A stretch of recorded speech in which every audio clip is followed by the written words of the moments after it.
Hello students, now we are going to discuss the class 12th mathematics paper और ये है हमारे पास set 1। तो सेट 3 और सेट 1 में कुछ क्वेश्चंस का डिफरेंस है। तो सेट 3 के सॉल्यूशन ऑलरेडी हम अपलोड कर चुके हैं। तो सेट 1 में हम वही क्वेश्चन डिस्कस करेंगे जो सेट 3 से डिफरेंट है।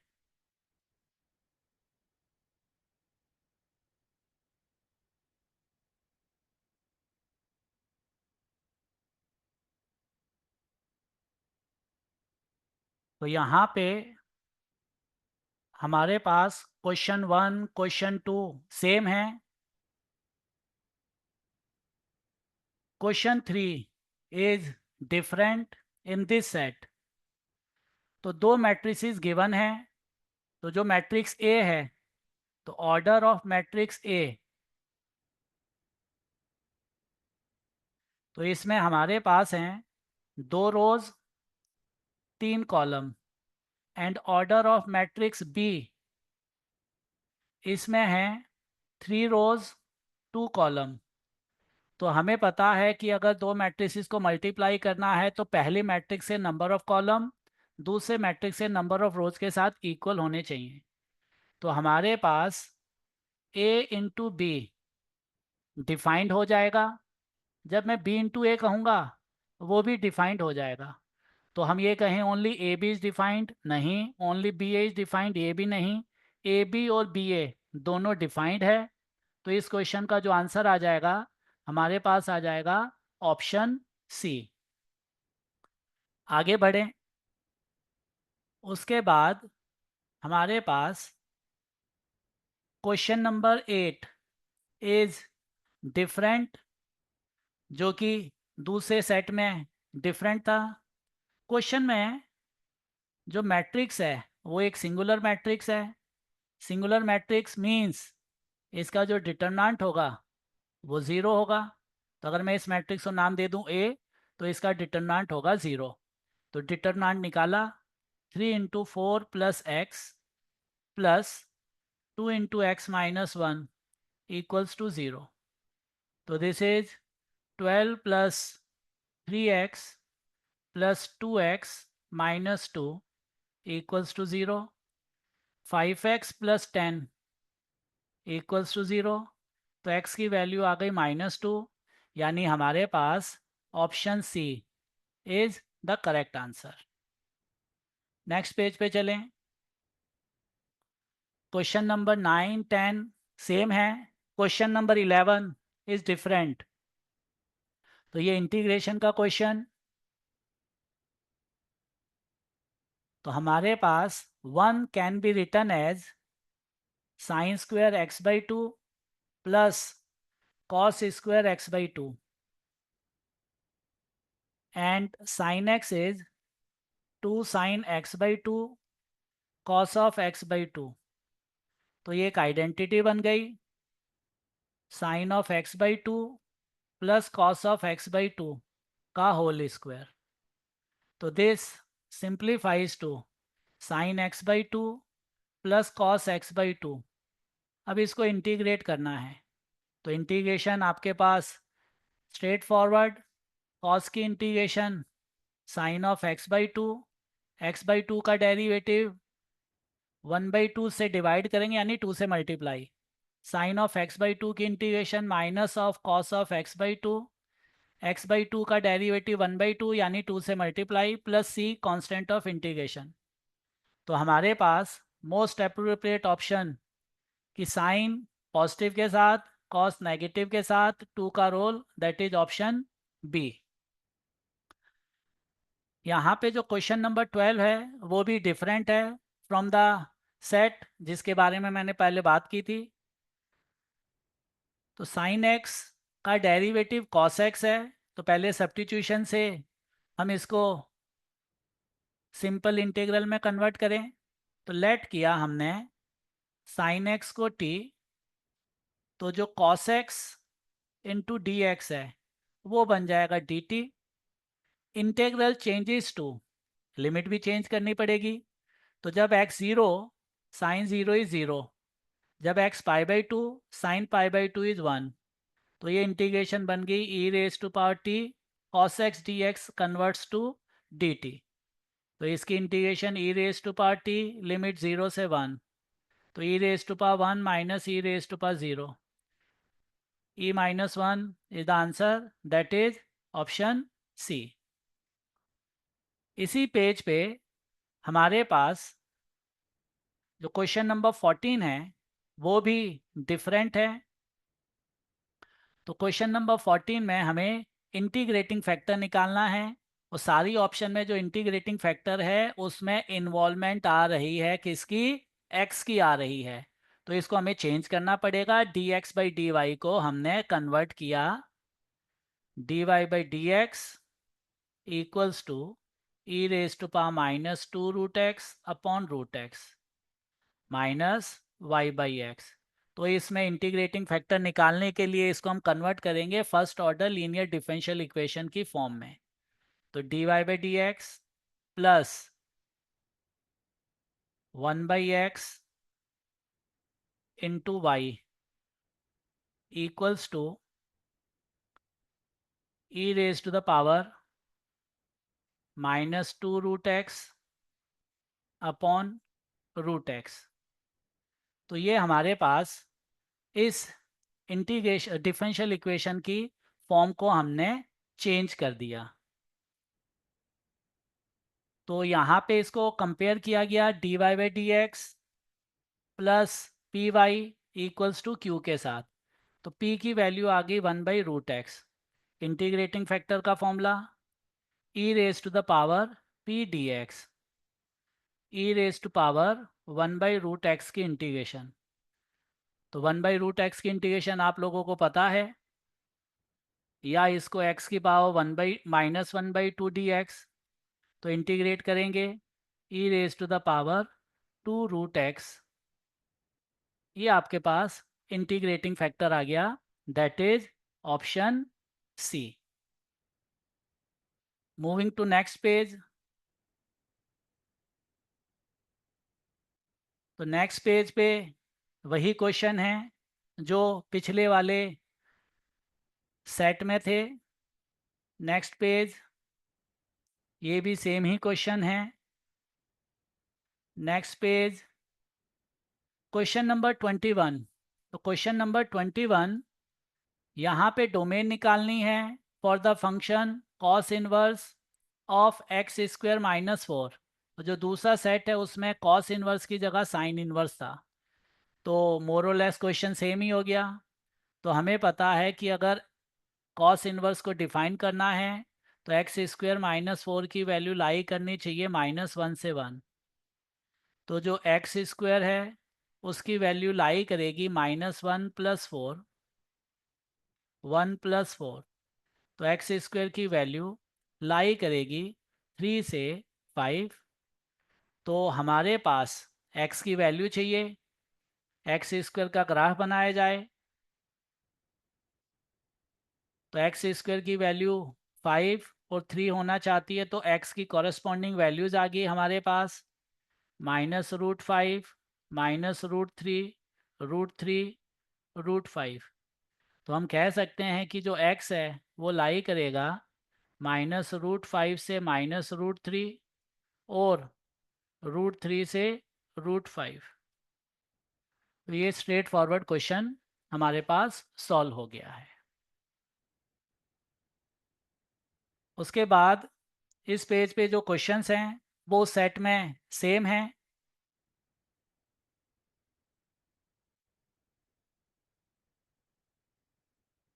तो मूविंग टू नेक्स्ट पेज। तो जो नेक्स्ट क्वेश्चन हमारे पास आया है दैट इज क्वेश्चन नंबर 26। तो ये क्वेश्चन नंबर 26 यहाँ पे डिफरेंट है फ्रॉम द अर्लियर सेट। तो क्वेश्चन में हमें एक ही वैल्यू निकालनी है ताकि ये फंक्शन ऑलवेज डिक्रीज करे। तो अगर फंक्शन डिक्रीज करेगा तो उसका डेरिवेटिव हमेशा नेगेटिव होना चाहिए। तो f dash x equals to root 3 cos x plus sine x minus 2a, ये वैल्यू हमेशा नेगेटिव होनी चाहिए, लेस देन 0, तभी ये फंक्शन डिक्रीज करेगा। तो हमारे पास √3 cos x plus sine x की जो वैल्यू है वो लाई करती है -3 + 1। तो ये कॉन्सेप्ट आपको अच्छे से आता होगा। तो ये वैल्यू लाई कर रही है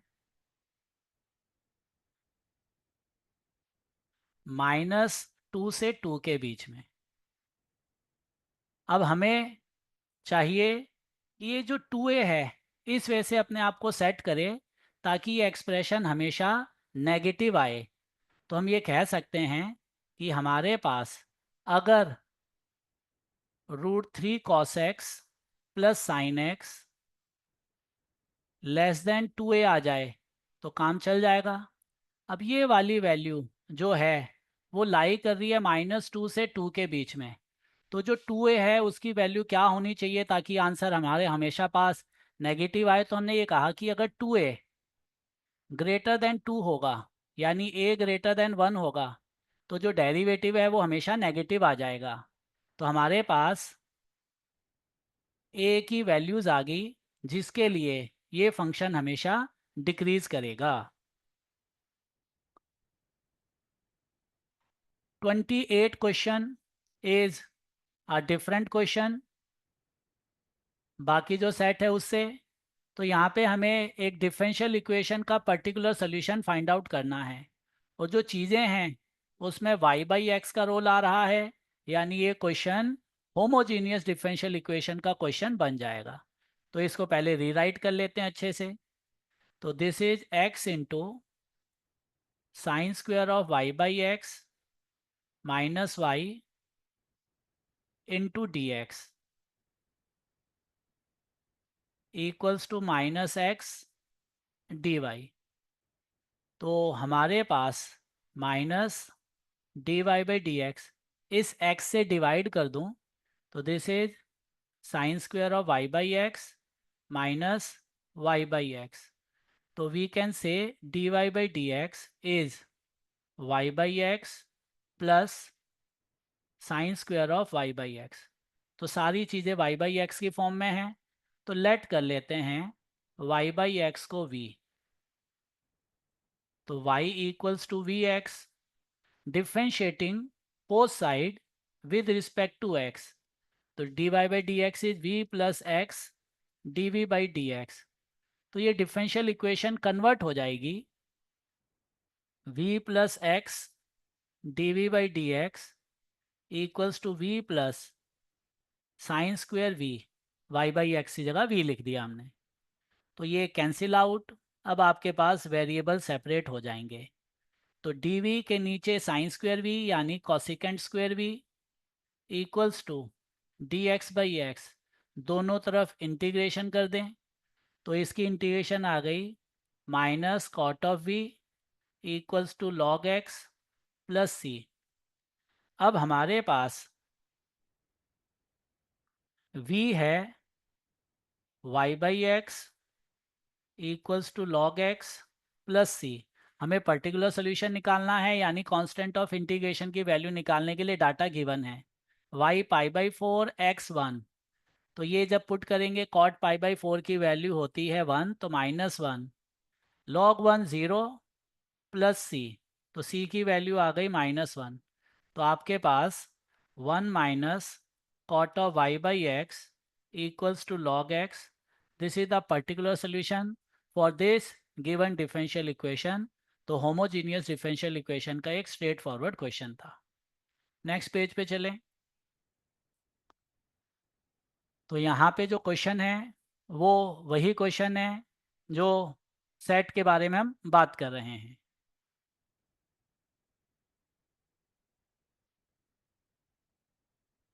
now question number 32 is different from the earlier set. तो हमें ग्राफ बनाना है y equals to x square का रफ स्केच।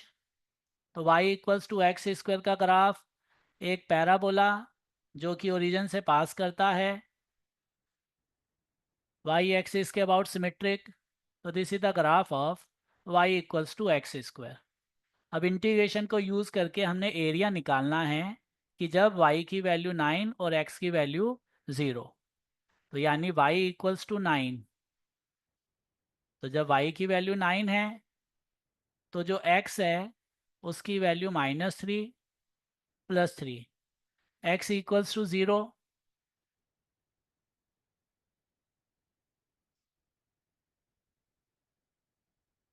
तो हमारे पास जो एरिया आ रहा है, ये एरिया, ये एरिया, तो हम सिमेट्री की वजह से कह सकते हैं required area is 2 time, integration कर दें 0 से 3, यहाँ से y की वैल्यू एक्स स्क्वायर dx, तो this is 2 time x³ 3, 0 to 3, तो दिस इज 27/3 - 0, तो 2 × 9 which is equals to 18 square unit. यहाँ पे मैंने जो एरिया फाइंड आउट किया वो ये एरिया फाइंड आउट किया है कि हमारे पास y equals to 9, x equals to 0 का मतलब हो गया x एक्सिस, ये y इक्वल्स टू 9, तो एरिया ये भी बन सकता था, ये भी बन सकता था, तो ये मैंने ट्वाइस का रोल लगा दिया। अब यहाँ पे जो क्वेश्चन नंबर 33 है, this is also a different question. वहाँ पे भी मैट्रिक्स मेथड को यूज़ करके लीनियर इक्वेशन को सॉल्व करने का क्वेश्चन था। तो यहाँ पे सॉरी, जो क्वेश्चन है, एक फर्नीचर वर्कशॉप में 3 टाइप ऑफ फर्नीचर बन रहे हैं, चेयर, टेबल एंड बेड्स। तो हमने कहा भाई लेट नंबर ऑफ चेयर्स, वो है x, number of tables on a particular day जो बनती हैं वो y, नंबर ऑफ बेड्स जो बनते हैं वो z। अब जो इन्फॉर्मेशन दे रखी है उसको फर्दर पढ़ें। On a particular day the total number of furniture pieces produced is 45, यानी इनका जो सम है वो 45 है।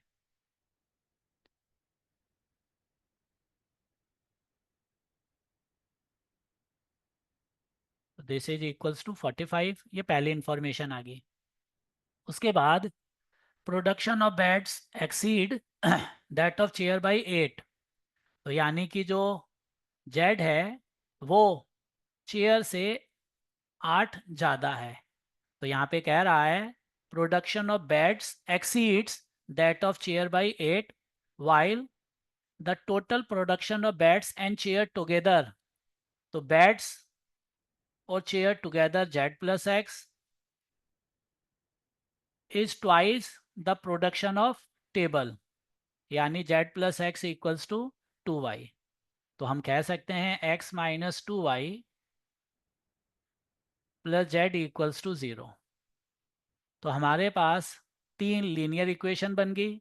इनको रीराइट करूं मैं। पहली linear equation x + y + z equals to 45। दूसरी linear equation x + 0y - z equals to 8। तीसरी x - 2y + z equals to 0। अब हमारे पास ये 3 लीनियर इक्वेशन को सॉल्व करना है मैट्रिक्स मेथड से, यानी कि हमारे पास ये जो सिस्टम ऑफ लीनियर इक्वेशन है इनको हम लिख सकते हैं 1 1 1 1 0 -1 1 -2 0, सॉरी 1 x y z, दूसरी तरफ 45 8 0। तो इसको मैंने कहा कि ये मैट्रिक्स A है, this is matrix X unknown matrix, this is matrix B। तो AX इक्वल्स टू B, यानी X equals to A inverse B। अब हमें इन्वर्स निकालना है, तो सबसे पहले डिटर्मिनेंट ऑफ मैट्रिक्स A, तो determinant of matrix A 1 × 0 -2 -1 × 1 + 1 + 1 × -2, so this is -2 -2 -2 -6 which is not equals to 0, means inverse exist कर रहा है। अब इन्वर्स के बाद, सॉरी डिटरमिनेंट के बाद हमें फाइंड आउट करना है इसका एडजॉइंट। तो एडजॉइंट ऑफ मैट्रिक्स से मैं डायरेक्टली कैलकुलेशन करूं तो हमारे पास फर्स्ट रो फर्स्ट कॉलम के अलोंग गए, तो दिस इज -2। साइन चेंज नहीं होगा, आप साइन चेंज करेंगे 1 + 1 2, साइन चेंज तो -2।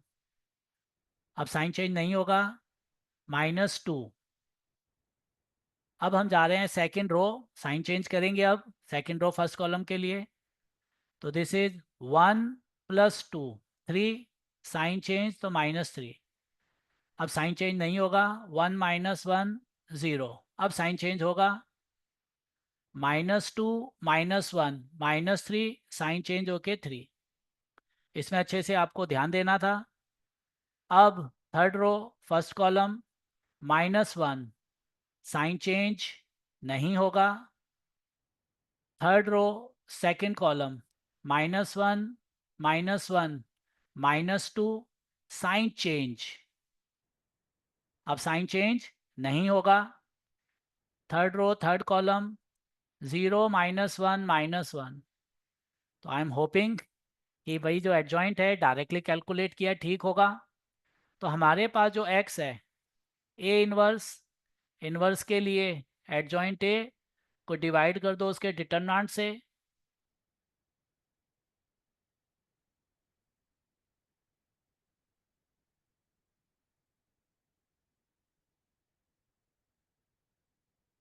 तो आपके पास x matrix x y z की वैल्यू आपके पास अवेलेबल हो जाएगी। तो this is a straightforward question. तो आपके पास number of table, number of chair, number of beds की वैल्यू आ जाएगी। अब इसके बाद इस पेज पे जो क्वेश्चन नंबर 34 35 वो सेम है। Now the next page case study. तो केस स्टडी वाले जो क्वेश्चन हैं वो हमारे पास सेम ही है हर सेक्शन में। केस स्टडी वाले क्वेश्चन सेम है हर सेक्शन में। तो हमने जो क्वेश्चन डिस्कस किए, हम काउंटिंग अगर करें इनकी तो जो नंबर ऑफ क्वेश्चन डिफरेंट थे, तो वो क्वेश्चन है question number 8 1 question, then question number 11, question number 12, question number 14, means 4 question हो गए।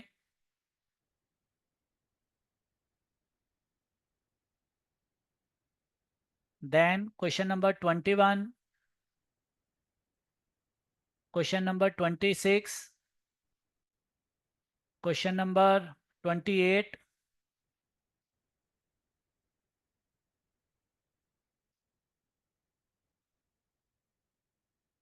Question number 33।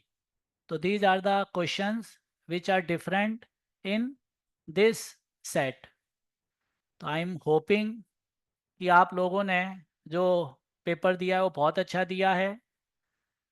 तो good luck for your JEE mains and JEE advance exam.